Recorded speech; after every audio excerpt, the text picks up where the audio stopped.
Welcome back to Young, Dumb, and in Love. Today, we were really excited. We have some guests with us from Marriage in Action, Dustin and Alana. That's right? Yeah. Alana. I said it better.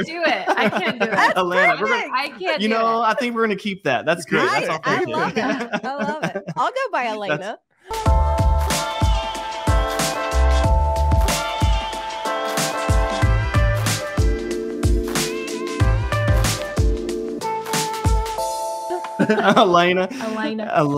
Alana. Yes. See, Alana Banana. Now Alana I'm saying Banana. it. There you go. That's the way to remember it. The whole time, Alana. That's Banana. awesome. Be like, what is she? 12?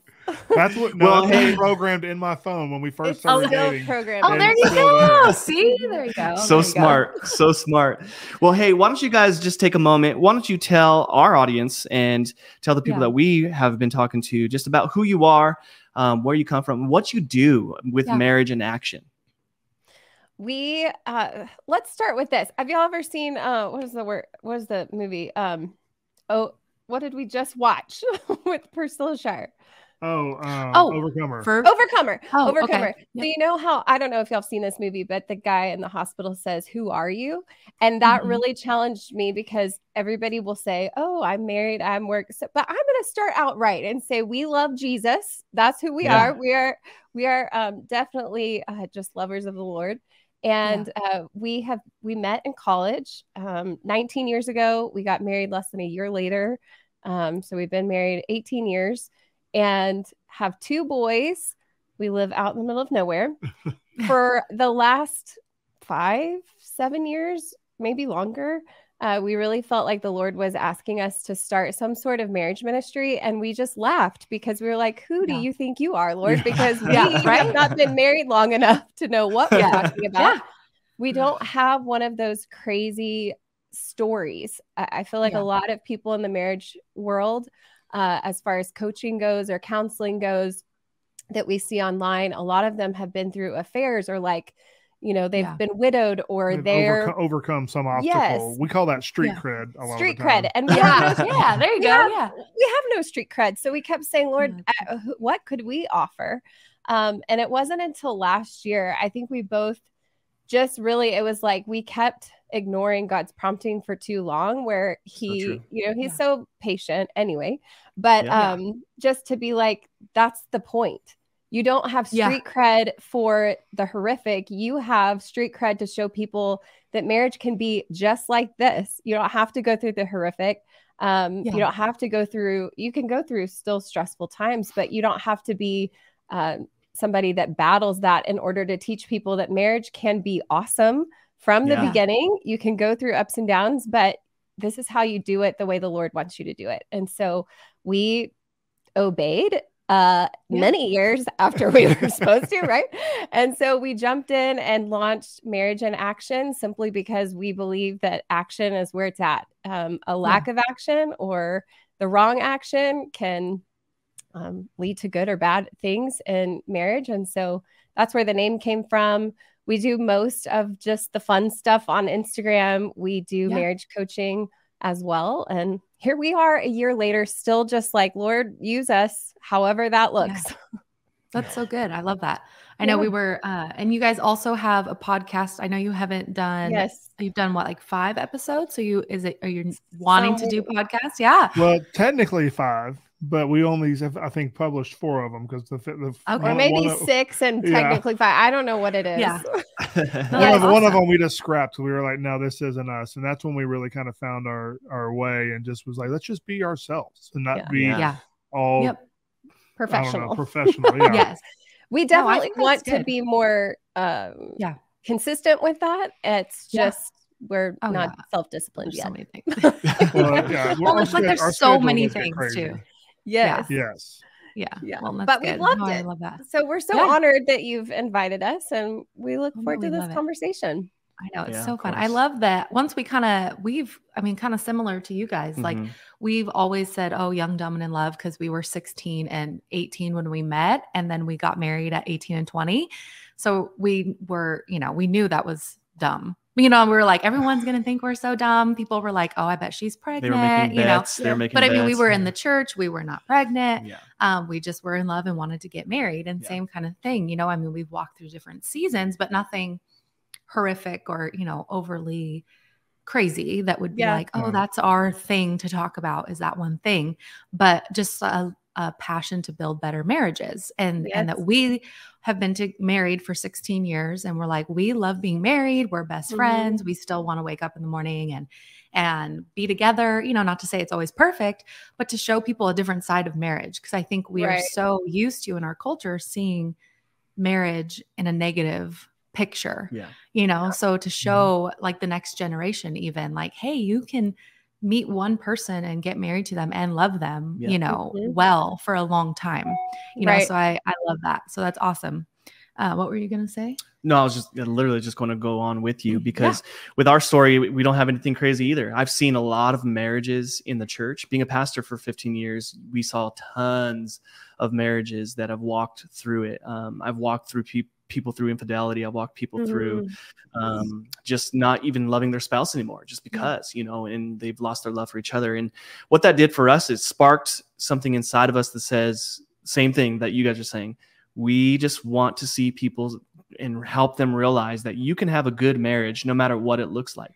It doesn't, you don't need to have a crazy story. Like you said, we don't need to have anything else. All you need to do is just live your life together and I love the name of your ministry, Marriage in Action. Put some action steps into your marriage every single day so that it can grow and be better every single day. So, and that's why as we started following you guys, we just started with social media not that long ago. And we're still trying to figure it out what that looks like for us. We don't know our heartbeat yet, but what we do know is that people can have good marriages. And so that's what we're going to talk about. Absolutely.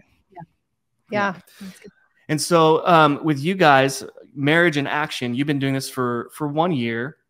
What has been like for you? What has been the biggest growth point for you in your marriage? Because for us, since we started doing our podcast, we've realized, wow, this is the most we've ever talked like about our stuff. Like we've talked about it before and it wasn't like a huge deal, but we always, as pastors, we always talk to other people about their stuff, and now we're like really digging into our marriage. And so it's been really good for us. We've talked more ever. So for you, as you've been doing this ministry, as you've been podcasting, as you've been putting your social media out there and putting marriage tips, has it helped you grow in your marriage?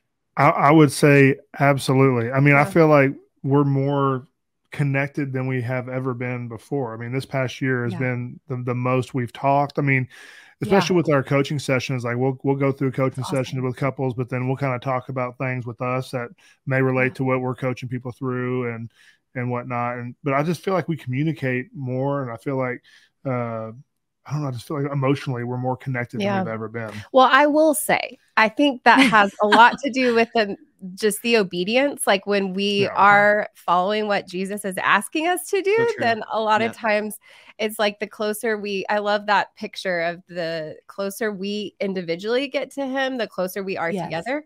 But on top of that, we have always homeschooled our boys. So we have a 15-year-old and an 11-year-old.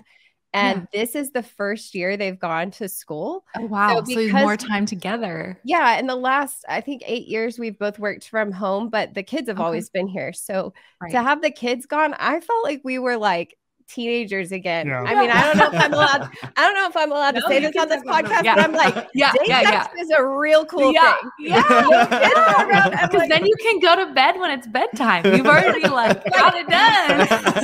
The kids are gone all day. And I'm like, we can do whatever we want to do. Because so anyway, I feel like that's been so fun with the marriage ministry. Yeah. And then the aspect of just this alone time that we haven't ever had since having, 15 years with kids around. Yeah. So it's just, it's been fun that way. And now we're at summer and they're home. But oh, trust me. The struggle is real. I know. Y'all have one kid? We have 2 kids. So we have 2 daughters. Okay. So we have a 10-year-old and a 3-year-old. Okay. So we have a pretty big age gap. So yeah.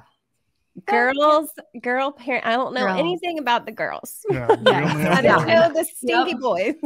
Yes. Yeah. Well, girls are stinky too, so you're not missing out on anything. they definitely can be. Yes, they can. No, I love that, and I love just the authenticity that you guys have to share.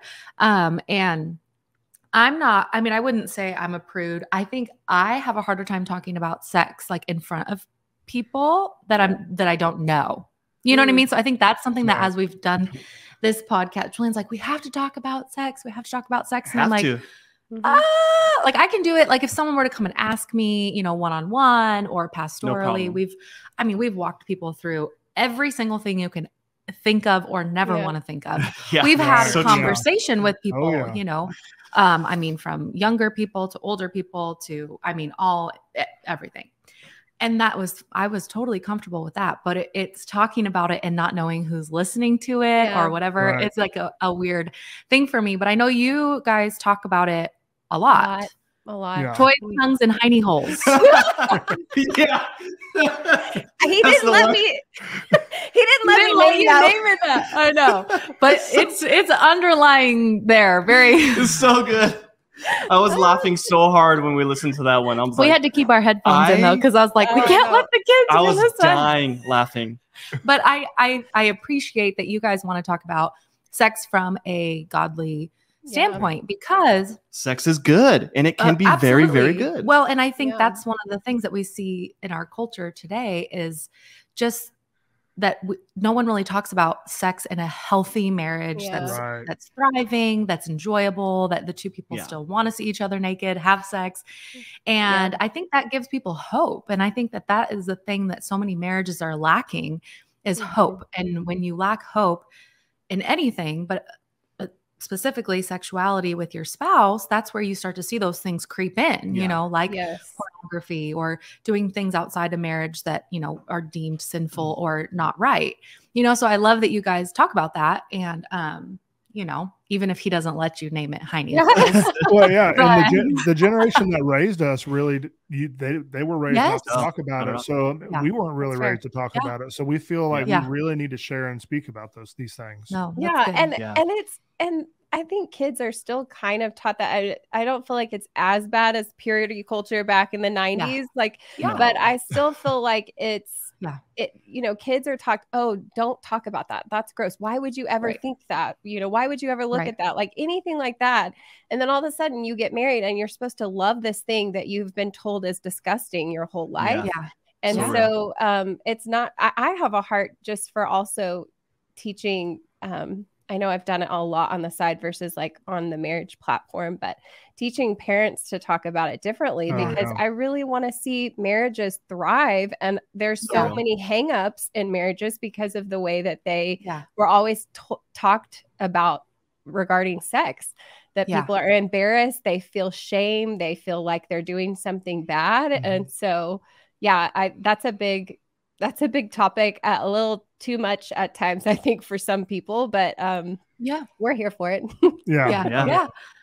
Well, you guys are always asking questions on social media too, which is, I think, important. It's a safe place for people to be asked questions without, you know, their name being out there or and stuff like that. And I know that even with the church, I've heard some crazy stories and had some crazy questions asked. And we've done a lot of marriage conferences and retreats. And I feel like the retreats were always super interesting because and there's no hiding behind social media there. You're just saying it out loud. You're raising your hand. You're asking questions. And so with those questions, when you're asking those, I feel like with you guys, there's no limit that you're putting on that. You're kind of just putting it all out there, which I think is super healthy for our culture today. Because if you scroll through TikTok or anything like that these days, it's sexualized so much in a negative way. That's not way that God has designed it to be, right? And so you have taken on the responsibility, and I hope that we will too more, but that we will talk more about healthy sexual life with your spouse and the way that should look, you know. And so as you guys are asking questions, do you ever like have fear that someone's going to ask a question that you can't really answer in a good way? Like, what is there fear or is there hesitation, or do you just go full force on it? Well, Alana has no filter, so she is all for everything and all the questions. Yeah. And I'm usually the very reserved one. And so it's kind of funny like that, but we've discussed that. I mean, well, I will say, so this question thing, for those who have no clue what you're speaking of, I'll put a question box up from time to time on our Instagram stories and allow people to ask either a yes, no question or just a question in general. Okay. And I don't post all of them. I will say there have been several that cross a line just with the way they ask it. Yeah. Now, we've had people that, and I say people, it's like less than a handful of people who have had some problems and have reached out saying they couldn't believe we posted. I don't know if you want me to say specific ones or not on here. I don't know if y'all have a filter for that, because like you said, I don't have a filter, but there were some that just people thought were inappropriate from a Christ-based platform, if you will. Or the reply stays in the DMs and we just message privately back and forth with those individuals. But to the same point, so if I can, is it okay if I use one for an example? Are y'all scared? Are you scared, maybe? No, okay. Not me. Okay, so there was several people, women who asked if squirting was normal. Oh, okay. That's kind of a weird word, right? I mean, like, it's like, okay, that's not something you normally hear from any Christian point, but I allowed it to be asked. And it was so cool because that was the question, one of the 2 or 3 questions that people had a problem with. And like I said, a couple of people, but I had so many private messages from women saying, I have felt weird for years, thinking that something was wrong with me. I didn't know who to ask. Like, where do you go and ask? Is that something that can happen? Does that make me weird?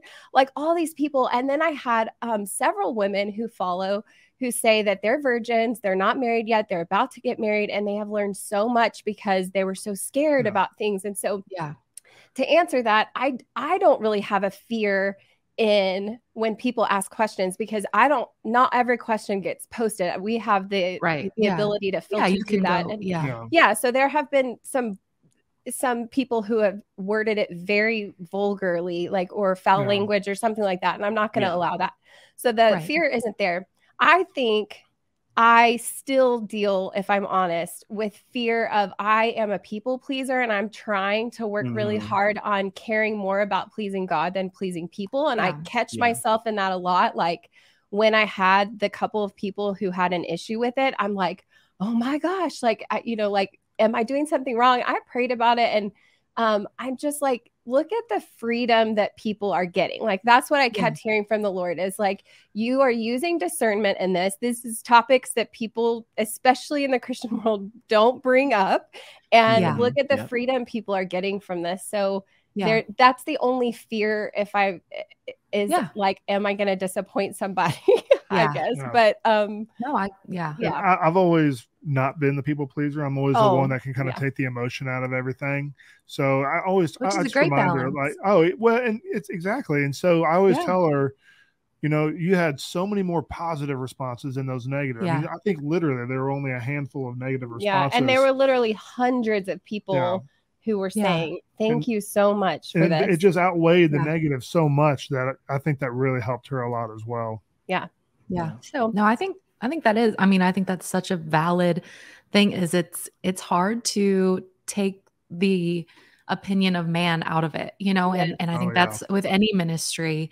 You're like, I'm putting myself out there, but it's like, if you know that that's what the Lord has called you to do, you just kind of have to just keep going, and people are going to be offended by it. I mean, people were offended by Jesus. So, I mean, at the end of the day, he went in and offended people and did things, flip tables. And I'm like, hey, listen, but it's a hard line to walk. I think sometimes, like, is this okay? But no, I think that's great. I mean, the conversations are already happening, whether believers are having them or not. And so if we can give people a safe space to be like, hey, is this okay? Even if it's in your DMs, I think that's awesome that women can come to you. You're like the best friend that they want to, hey, does this ever happen to you? Because there are things, that you have no idea, especially if you haven't had sex before you're married, or you're a virgin, or maybe you've had a traumatic experience sexually. You know, there are things you have questions about. And, you know, it's sad that the church has kind of put, I don't want to say the church as a whole. I think like Christian culture can sometimes, not everyone, put a negative spin on things for people and then turn people away from it, you know, and that's really sad. So I love to see that it's, you know, people are speaking out, and you guys are doing a great job. And there are other couples too that are out there talking about it. So I hope that that's a trend that will continue, you know? So, and for us, like I said before, we talk a lot about mental health just because that's what we walk through. And it's funny that you just said something that reminded me of mental health and sexuality, because there's a lot of people who have traumatic experiences when they're young, that it wasn't their fault. They didn't do anything. They were a child, you know, and they went through unfortunate events that caused their outlook and the way they see sex to be very negative. And so what I think you guys are doing is you're bringing light to the fact that sex is good, and it can be a very, very positive thing, especially above everything else for your marriage and the way that you guys connect with each other. You know, and I mentioned earlier too, like since we've been doing this podcast, the more we talk, the more we do our podcast, the more we, you know, talk about this content, the closer we're getting together. And the reason I ask you what has it done for your marriage is because I really believe that communication is key in any marriage, you know, and this is forcing us to talk more, right? We're forced to talk more about marriage and what our marriage looks like. And because of that forced communication, it's now becoming a natural communication. Now we're talking about our marriage all the time. Forced to talk to no. I'm just saying, like, I'm like, wow. Should I say, okay, I'm going to change my word from forced to scheduled. We're going to schedule. There you go. I mean, once you have kids, you have to schedule, like sometimes like, we need to talk tonight about some, you know, about this, even if it's not a big deal. But for all the marriages out there, man, like I would say if you're struggling on connecting with each other, the best thing for you to do is to sit and talk to each other about your marriage. Like literally just sit down and have a conversation with each other and say, hey, this is how I'm feeling. This is what's going on in my life. And the more you communicate, the more you just talk and chat it up and you have fun. And that's the other side of things too. Having fun with each other is so important. And that's where, honestly, and that's where sex comes in. You can have fun with each other and you can enjoy each other. And it's not just business all the time, because we're having to pay our bills, make money. We're having to do the things that are so important, right? Right. We get lost in that busyness. And so for me, your guys' conversation of the things that you guys are talking about is life-giving, because you're helping people remember, yes, you have to be serious and you got to figure out your life and pay your bills, right? But at the end of the day, all that's great. But when you die, that's not what you're going to remember. You're not going to remember the bills you paid. What you're going to remember is the good times that you had with your family and your spouse. I always think about that for my life. If I'm feeling down and out, or I feel like I'm not connected to my family and my wife, I just remember, okay, at the end of my life, when I'm laying on my deathbed, what am I going to remember? Am I going to remember this sadness I'm feeling right now? Nah, probably not. What I'm going to remember are the good memories that I made with my wife, the good times that I made with my family. What I'm going to remember is the memories that we're making right now. And people say, you know, those are the good old days. Well, I'm telling my wife all the time, these are the good old days. We are in the good old days right now. So let's live it up as much as we can. Right. You know? Yeah. That's a great office quote right there. Yeah, it is. That's funny. But you got something? Yeah. Okay, go ahead. Since your marriage in action, I was like, okay, what are some action steps for other couples you would tell them to start doing today? So say, you know, and I know that might be like a broad question, but a couple says, hey, we love Jesus, but our marriage is a wreck. What are like a couple action steps you would say, hey, you know what? Start doing this or start doing that. Like what would you, because I know you guys do coaching calls. Like what kind of feedback would you give a couple who just said, we're a mess, help us? Yeah, it's a broad question just because it is. It depends on where their issue is. But we love talking. What is it called again? I always call it pixie stick, pickup sticks. Pickup sticks. I always like pixie sticks. He's like, no, not right. No. But there's all this like mound of pickup sticks, and they're talking about this top one that is the problem. And we have to help uncover what is really under that.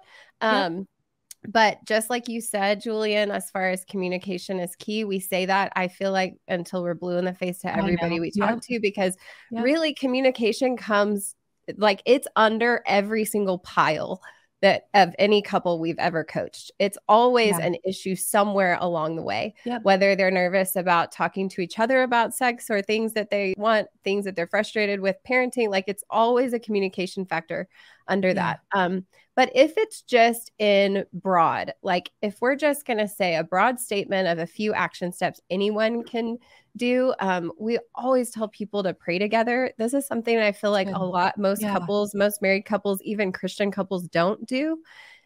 We've referenced it a few times. I'm not going to have the correct percentages to a T, but it's something like, there was a study I think it was the Gottman Institute or something, did a study on marriage. And I wrote a blog about it too. It's divorce proofing your marriage.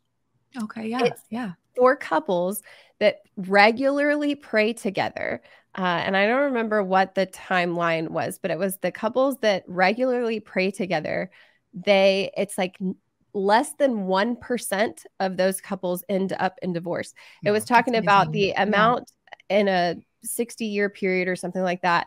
It is a huge percentage of first-time marriages that will end in divorce. However, with praying together every day, it was less than 1% divorce rate. So it was huge. I mean, talk about like mind-blowing. And most of the couples don't pray together that we've talked to, do not pray together on a regular basis. They might pray for each other, but they don't pray together. So that would be the first thing I would tell people to do, even if it's weird. We'll like tell people, it can be as simple as like, Lord, this is really weird.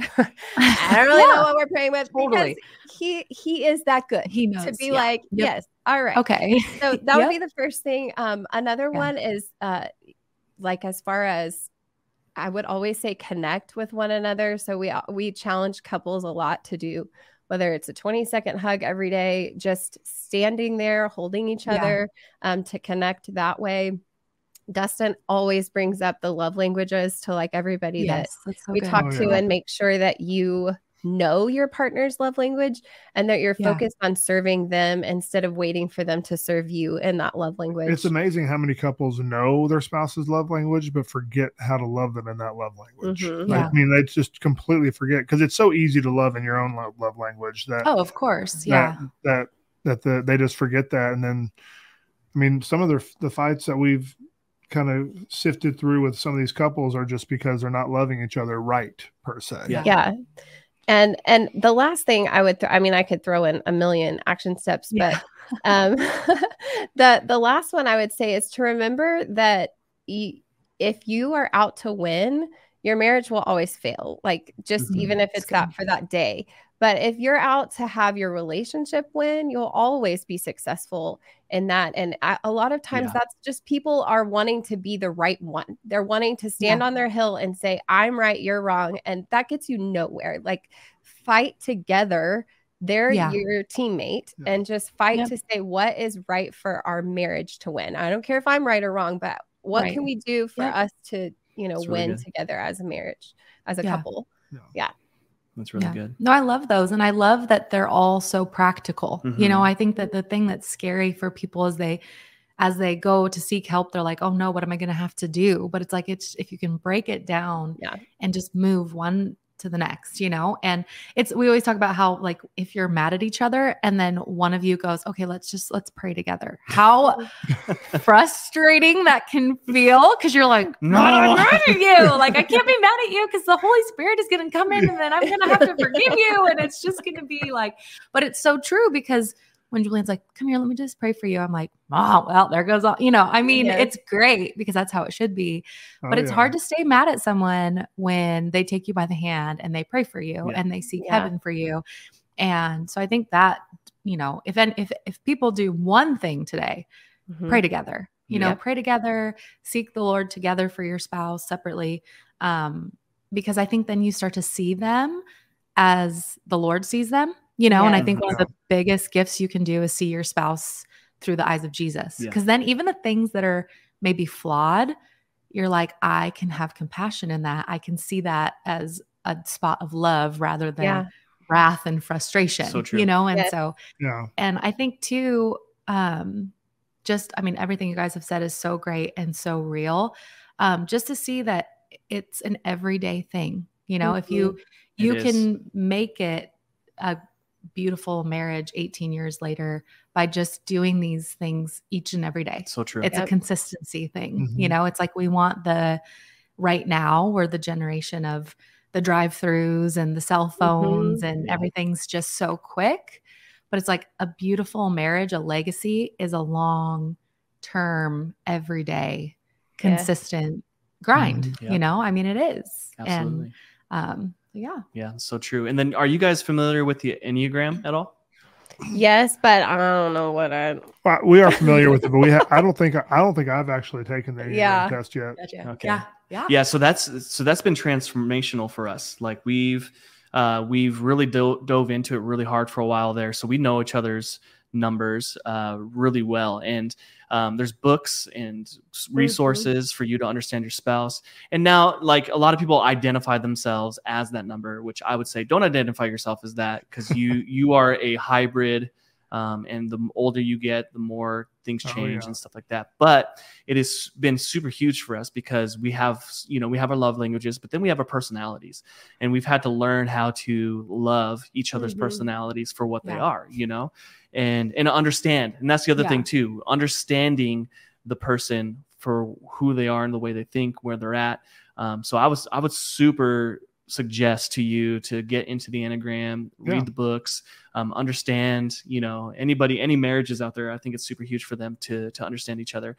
And even just like with what she was saying, with fighting, with where we're at, we're arguing, there's an issue behind the issue, you know, the pickup sticks, not pixie sticks.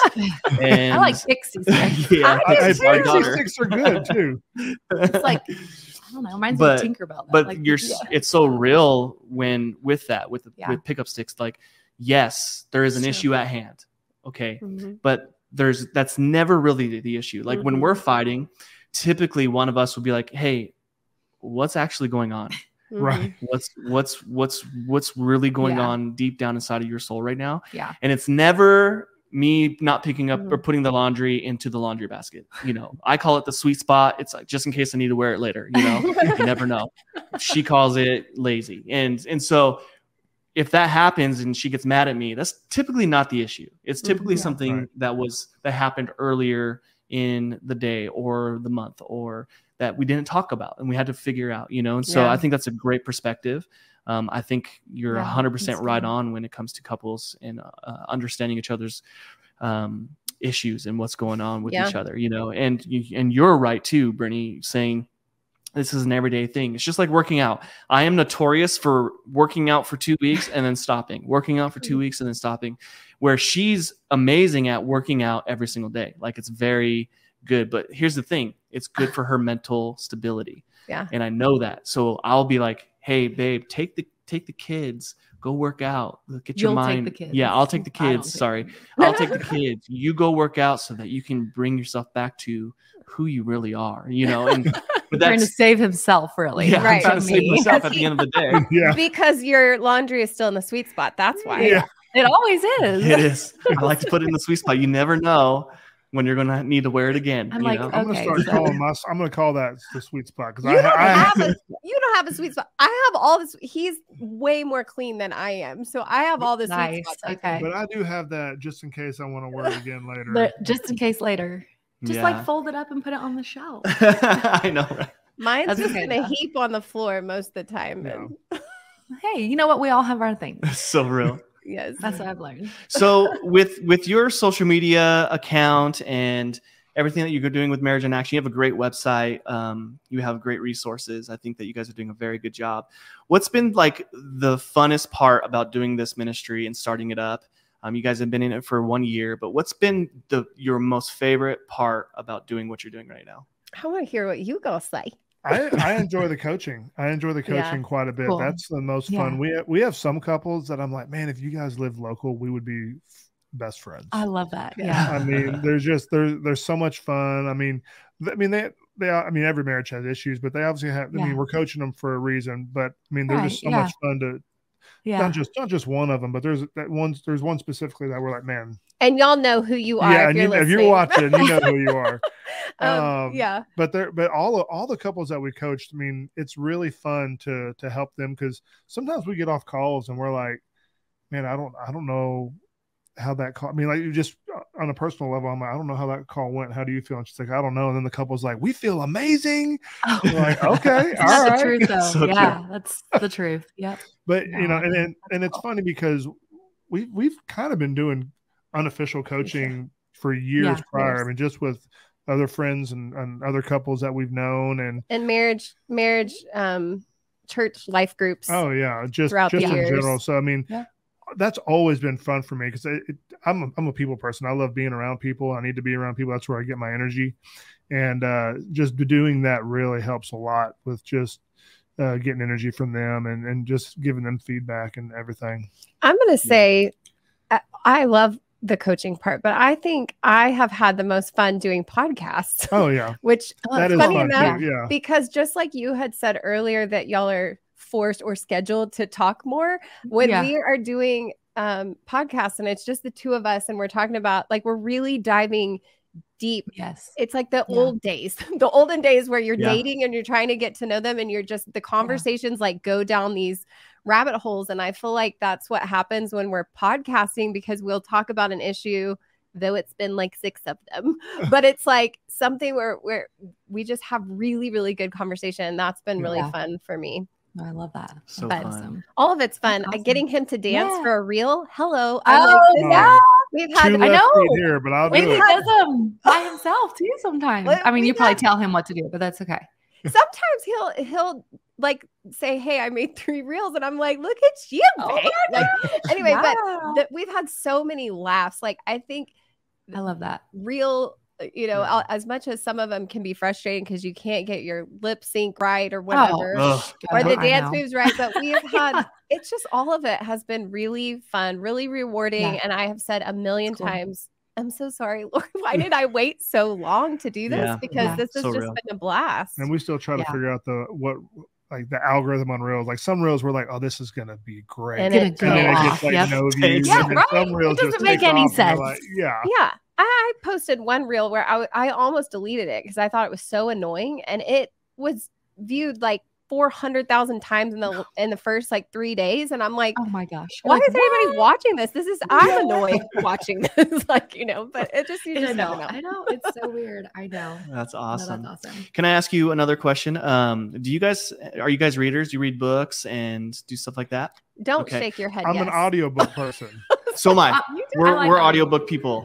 But he says, when's the last time you listened to an audiobook? Well, when I drive, like, I'll listen to either audiobooks or podcasts when I drive. Sports talk radio, maybe. No, I know. We're getting into this right here. It's happening. It used to be sports talk, only when it's football season. I am a big reader, though. Okay, yeah. Okay, so do you have any books regarding marriage or that you would suggest for anybody? Vertical Marriage. I forget who the author. Dave and Ann Wilson, Vertical Marriage. I recommend that book to our coaching clients more than any other book. I love this. It was written by a pastor and his wife. And I love that the opening part of the book is they're on their like 10-year wedding anniversary. Is it Dave and Ann Wilson? Yeah, Dave and Ann Wilson. And they're on their they're on their anniversary date night. And he just feels like he is just like the man of the man. Like, he's had everything set up. And she's basically like, I'm done. I don't love you anymore. And they go through just different perspectives. If you listen to the audiobook, you'll hear him talk, her talk, and it's pretty cool. Or you can just flip through the book. But I love how they take you through it, because it's really how they, even though he's a pastor, how distant is he from the Lord? How distant is he from loving his wife the way that Christ loves us? And so it gives very practical things. He'll admit to things like how his wife will say, you look at women every time they walk by, but he didn't even realize he was doing it. I just love when believers can be like, this is my sin. I'm going to lay it out here because you're probably dealing with this too. And this is how I overcame it. I love that book. That's good. There's Vertical a lot. Vertical Marriage. It is incredible. It's very good. But that's not even the most recent one you've read. That's the one that's just stuck with her the most. Yeah. Well, I mean, a lot of the ones I've read lately have nothing to do with marriage, I don't think. But but I do love that one. We went through in the month of maybe March or marching our way through marriage ministry. Was that what we did? Yeah, March. We did, what was the devotion? It was Sacred Marriage Devotion, Gary Chapman. Yes. That's not a book per se to like read through, but for somebody we've had a lot of people who have asked for devotion recommendations. We really liked that one a lot. And they're very short, but very applicable. You can take that and apply it that day on just a lot of it is just like change of heart or just viewing your spouse differently. I love how you said seeing them like Jesus sees them. There's a lot of times where that's exactly what I'm telling our clients to do. Like, you've got to pray for the Lord to give you new eyes so you can see your spouse the way Christ sees them. I loved that you brought that up. And that's a lot in that devotion book as well. That's awesome. I want to hear if y'all have marriage book recommendations. We do. Yeah. One we talk about a lot was actually from the beginning of our marriage. It was the fear dance one. What was it called? Oh, the DNA of Relationships. The DNA of Relationships. By Gary Smalley. Yeah, Gary Smalley. Yep, Gary Smalley. I'm pretty sure though, isn't that one that's like relationships? It's relationships as a whole. As a whole. But the thing is that there's so many applicable things for your marriage in there. There's this thing called the fear dance. We actually have a podcast that we talked about it. But there's a fear dance, and it's a cycle that people get stuck in. And when you get stuck in a cycle, it just continues to spin and you never can get out of it. And really I don't remember the actual layout. You know it better than I do, but basically, you probably have notes, but can we talk British for the rest of this time? I know. I do love British books. Well, the book I'm listening to is there's British accent. Yeah, she loves British accents. She wants to go see a movie, Downton Abbey. Anyway, totally not relevant to anything we're talking about. I'm like, let's go see Mission Impossible. Let's go see. It's a date night though. That's relevant. Take your spouse on a date. Yeah. You want to see Top Gun? I want to see Top Gun, not Mission. You haven't seen it? No. I know. We're like the last people in the world who haven't. I just rewatched the original. We saw it 2 days ago. So we are the biggest Top Gun. It's been in my top 5 since the 80s. And we sang that. Did you like the new one?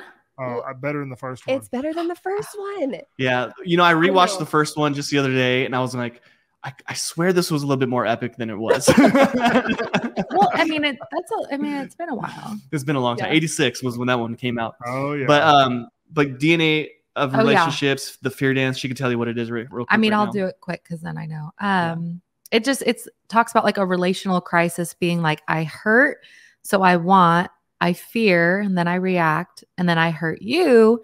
You want, you fear, you react. And so basically, it just talks about how you get stuck in this like cycle, and because you have fears and your spouse has fears, or even, it could be used for like your kids or whoever, then you just kind of keep going in this cycle. And until someone takes a step back and goes, hey, we're reacting this way because of this, kind of like how you talked about, same kind of ideas, like picking up the sticks. Then you just keep going, and so it's like, it talks a lot about like identifying like your core fear, which in marriage and in different relationships, it can be different. Like my core fear in our marriage would be like safety and security, and his would be fear of failure. So when you look at every situation from, okay, what's your core fear? Then a lot of those reactions come from that. Because I would be like, hey, you forgot to take out the trash this morning. I don't know if it went out. And he'd be like, well, geez. And he'd like freak out. And I'd be like, it's the trash, but okay. But once I realized like, okay, when I said that, he felt like I was saying he was a failure, not just, oops, the trash didn't go out. Now it's going to smell awful for another week, you know? And so just kind of, it really helped us to see like, okay, some of our conversations, same type of thing. But this was called what? The fear the dance? DNA of relationship. Oh, so the fear dance is part of that. It's inside of the book. So it's okay, because I'm over here like putting it on the Amazon, but then there was a book called The Dance of Fear, and I'm like, this doesn't look like what she's talking about. You're like, so one more time, The DNA of Relationships by Gary Smalley. Okay, you got it. Yeah, I think it's, I mean, it's probably a pretty old book. It's a really old book, but it's a gold. College. We read it in Bible college back in the day. So and the fact that we actually finished the whole book on Amazon right now. Yep. Yep. Exactly. The cart. So real. Well, I know you guys are busy. You're making your reels. You got your marriage ministry. You're doing all kinds of stuff. Could you just tell us where to go? Where can people find your stuff? What's your website? What's your handle? Tell our listeners where they can find more in Marriage in Action. Well, I have, like our podcast, we have a handful only of blog posts and some fun stories and resources, other books that I would suggest that are also on our website. All of that can be at marriageinaction.com. There's also all of our coaching information on there and links to all of our Instagram stuff. But Instagram is really where the fun happens. So that's where I always tell people to go. And that is marriageinaction_. I don't know why that handle was taken because it says it's available. But then when you try, I don't know, Instagram's weird. So marriageinaction_. We post every single day. So far in the last year, every single day we'll post something, some sort of action step or tip. We're big on just giving little people, little bite-sized pieces for people to kind of implement that day. A lot of reels and just a lot of gooberness. No, we love it. We follow. So yeah, we do. We follow. We're watching them every day. So, we really appreciate you guys getting on here and joining in with us. And like she said, just make sure you follow them. Go to their website, check out all their resources and everything that they have available for you. And if you need coaching, hey, they're great people to get in your life and have them coach. And we're just getting to know them. So that's about as much as I can say about that. But I do know that their content on the reels is awesome. And especially just on social media in general. But lots of action steps. Make sure you follow them. Go to their website. And, we really appreciate you guys coming, and we're going to end this thing. You guys cool with that? Yeah, it's great. Thank you so much.